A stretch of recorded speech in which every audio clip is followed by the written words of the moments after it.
Shalom. First and foremost, I would like to give all praise, honor, and glory goes to Yahweh, Bahashem, Yahweh Shai, Bahashem, Rakah Chodash. Double honors to my elder apostles, elder bishops, elders at Great Millstone that rule well, that teach well, that taught me this truth. Peace, love, and salutation to the Bayafta Wada, which is the host of David, which is the elect. Shalom. Is Shalom to you, sincere Akim, and sincere Akwaf that follow the Lamb wherever it goes. Shalom. This is your brother Yanega here. Back to you again with another one. Okay, and this is understanding Deuteronomy chapter 23 verse 7.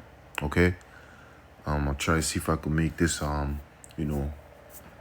too long, right? But Lord willing, those of you who are of the household of faith, right, the sincere sheep, the household of Israel is edified. Okay, so I want to go into this verse here in Deuteronomy, right, chapter 23, right, verse 7, right?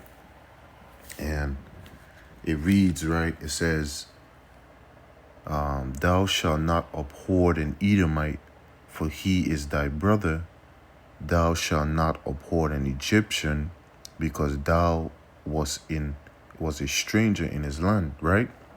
And okay, there's a clerical error there, right? Okay, and I'm going to show you why it's a clerical error, right? So when you go to this word, right,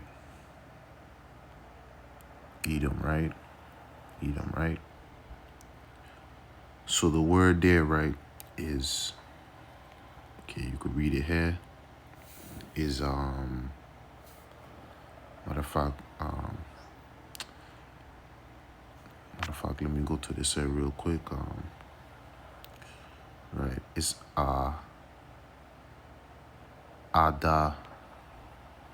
Okay, so it's Ada Salakia. Adama, right here. Okay, Salakia. And then, okay, so it's a variant spelling for the word Adamaya, right, which is right here, right? Adamaya. And then you got this word here, Adawamaya, right, which represents Esau, Edom, right? So when you go to H27, right, and 26, right, you see it right there, right? Clerical error for the word Adamaya, right? So when you go up here now, right, you see the same, not the same, but different character, right? Up here, right, it says Arawamia,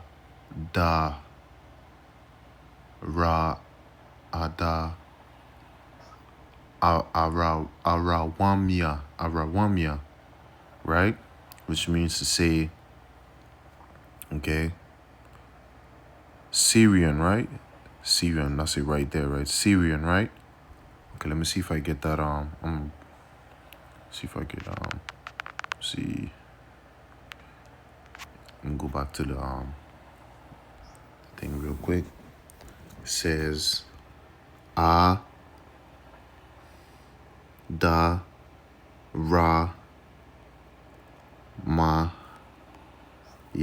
okay? Notice, right? You see in the Ra right here, and you see in the Da, right? Fairly look the same, right? But it's two different characters, right? Okay. So going back, right?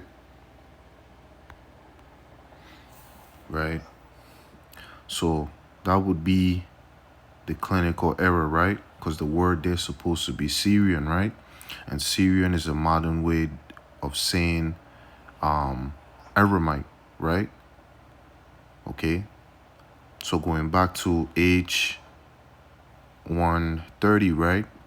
Notice, right, it doesn't say anything here about a clerical error, right? a clerical error. Doesn't say anything here about a clerical error. Okay. So the word Syrian, right? Let's go back to that. The word Syrian, right, is a transliteration of the word Aramite, right? It's a translation of the word Aramite, right? And I'm going to get the definition for the word transliteration, right? So the definition of the word transliteration, right? Okay. It says, transliteration is the process of converting written text from one alphabet or writing system to another while aiming to represent the pronunciation of the original text. Okay? And I want to get the word translation, right? Okay, where is it? Translation, right? It says, is a change in text from one language into another without losing its meaning, right? So, for an example, right?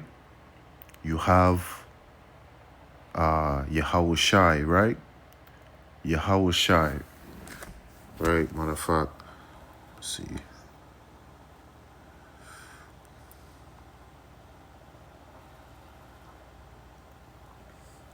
Like the word Yahweh Shai, right? Salakia.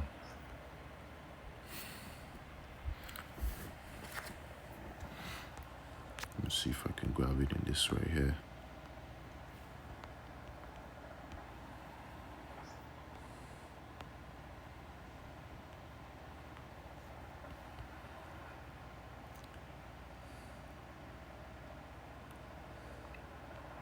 Okay.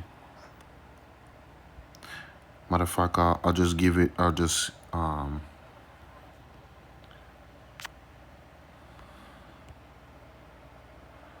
see. Okay, so it says here, right, the word Jesus, right? Jesus Christ, right? But that's not his name. His name is Yahweh Shai HaMashiach, right? So Yahweh Shai would be, okay, the transliteration, right, would be, in Greek, it would be what? You see it right here, right? It would be Iesus, right? Iesus, right? And that would be in the Greek, right? No, for the English, it would be known as what? Jesus Christ, right? So now the translation, right, of the word Yahweh Shai, right? Yah, right, meaning he. Hawashai, meaning he delivers or he saves. Okay? All right? So that's the difference between, okay, transliteration and translation, right? So I want to get the definition of the word clerical real quick. Okay? Matter of fact, we'll say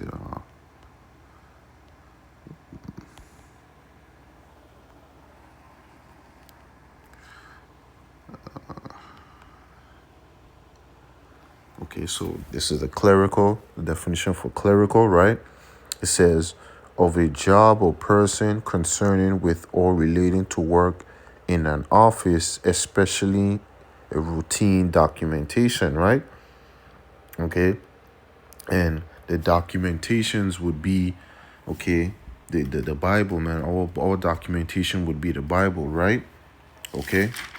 And the documentation throughout time has been preserved by something which is called a manuscript. Okay? A manuscript. So let me get the definition of the word manuscript real quick.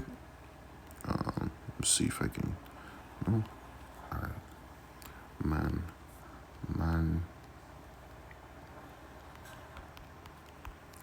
Okay. So this is the definition of the word manuscript, right?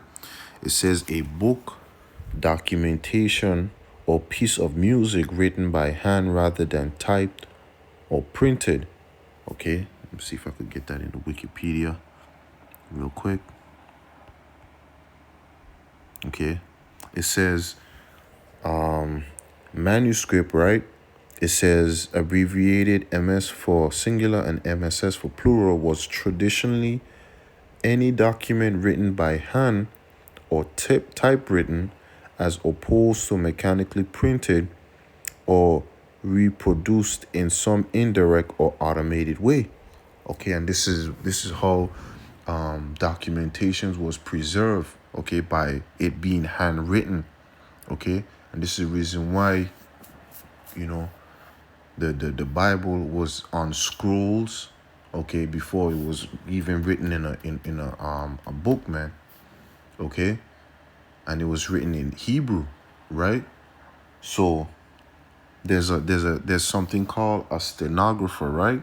So let me look up that word stenographer real quick.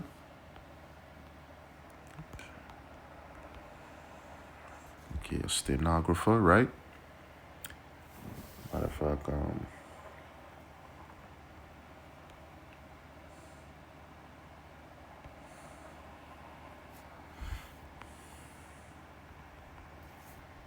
okay, look it right here. It's a stenographer, right? A person whose job is to transcript speech in shorthand. Okay, and this was a very important job for an individual to have, man. Okay, to translate certain words in and certain speeches, man. Okay, by hand. Okay, so this is the reason why you would have, you know, a clerical error, because, you know, through matter of fact, let me get that precept real quick.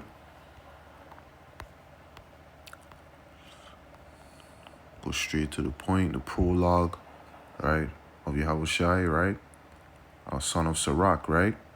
Let me see something real quick. I'll start at the top. It says the prologue of the wisdom of Yahushai, the son of Sirach. Whereas many and great things have been delivered unto us by the law and the prophets, and by others that have followed the steps, for the which things Israel ought to be commended for learning and wisdom, and whereof not only the readers must need become skillful themselves, but also they that desire to learn be able to profit them which are without, both by speaking and writing.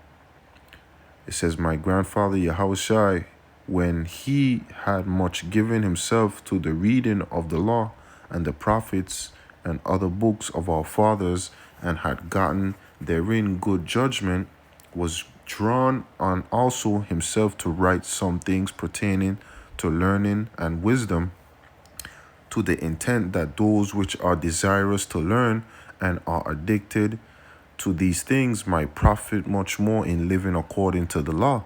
Okay, this is the point. Wherefore, let me entreat you to read it with favor and attention, and to pardon us, wherein we may seem to come short of some words which we have labored to interpret, for the same things uttered in Hebrew and translated into another tongue have not the same force in them. Okay, so this is the reason why, right? Okay, this right here, right? That you know, it's a clerical error, because, you know, the word there should be Syrian or Aramite, right? Not Edom. Okay, because when you look at the modern Hebrew alphabet, the Ra and the Da, right? They can look similar, but, you know, they mean two different things.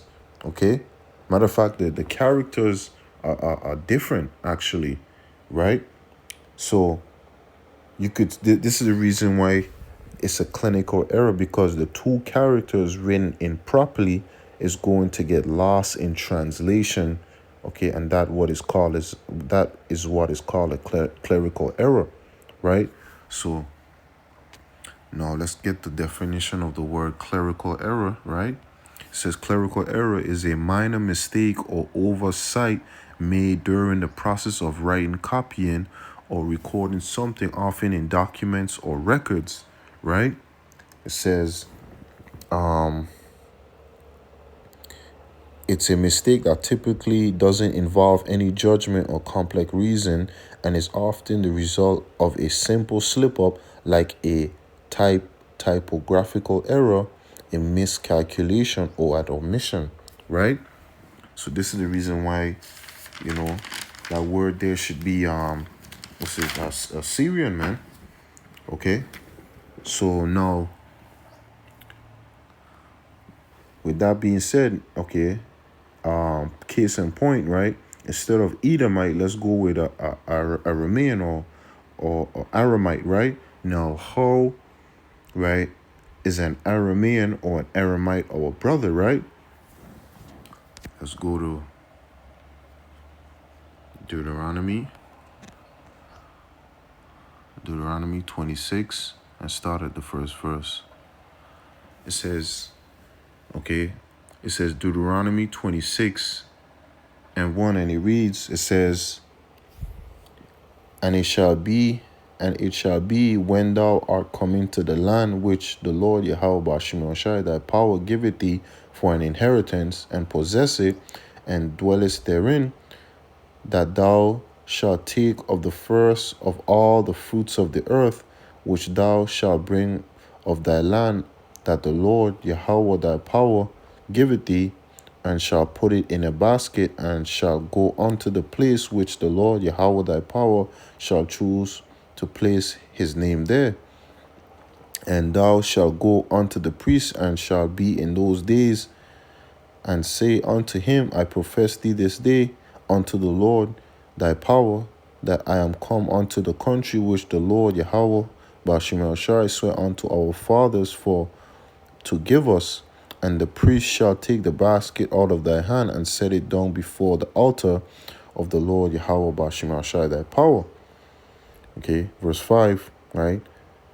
And thou shalt speak and say before the Lord Yahweh Bashim Shai thy power, right? A Syrian ready to perish was my father, and he went down into Egypt and sojourned there with a few, and became there a great nation, became there a nation great and mighty and populous, right? So what is this saying, man? This is saying, right, that Jacob, right, that Syrian, right, is speaking of Jacob, man. Okay, because Jacob lived, right, in Syria, right, which is Aram, right? Jacob spent many years in Padanaram, right, also called Aram, right, or ancient Syria, right, when he fled from Esau, right? Okay, so yeah, Esau, Edom, and it says, he lived there with Laban, his uncle, in Mesopotamia, which was part of Aram Naharam, right? And matter of fact, let me go to Genesis 25.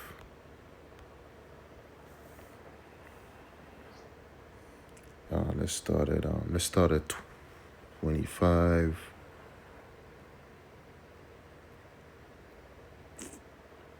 Right, 25 and 19. It says, and these are the generations of Isaac, Abraham's son. Abraham begot Isaac, and Isaac was 40 years old when he took Rebekah to wife, the daughter of Bethuel, the Syrian of Padanaram, the sister of Laban, the Syrian, right? So those people over there, right, would be our brother, right? Matter of fact, I gotta. Okay, so you see the genealogy here, the genealogy of Shem, right? You got Shem, right? You got Elam, Ashur, Arphaxad, Lud, and Aram. Seeing the word Aram right there again, right? Because they are our brothers, man. All right? Okay. Shem, we're all Shemites, man. Okay? So, excuse me. Okay? But the chosen line goes to Shem, Arphaxad, Selah, Eber, Peleg, Ru, Sharu, Nahor, Terah, and our forefather Abraham, man. Okay? And then onto Isaac and onto Jacob, man.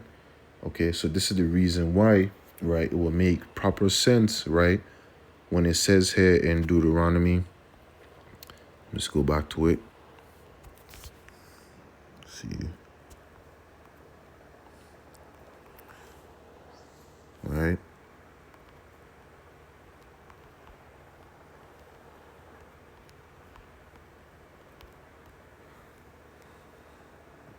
Okay, will make sense when it says there, okay, thou shalt not abhor a Syrian, right, or Aramite, right, for he is thy brother.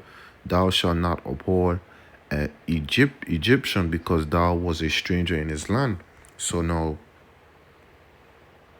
from there we go to, right, see,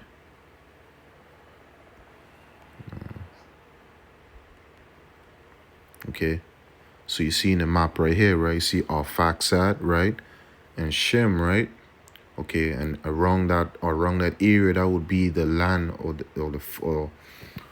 the land of Syria, right?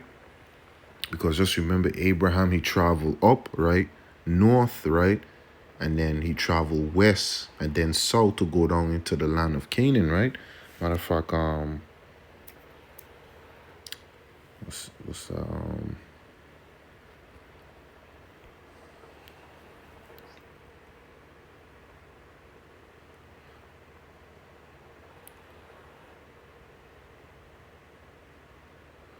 Salakia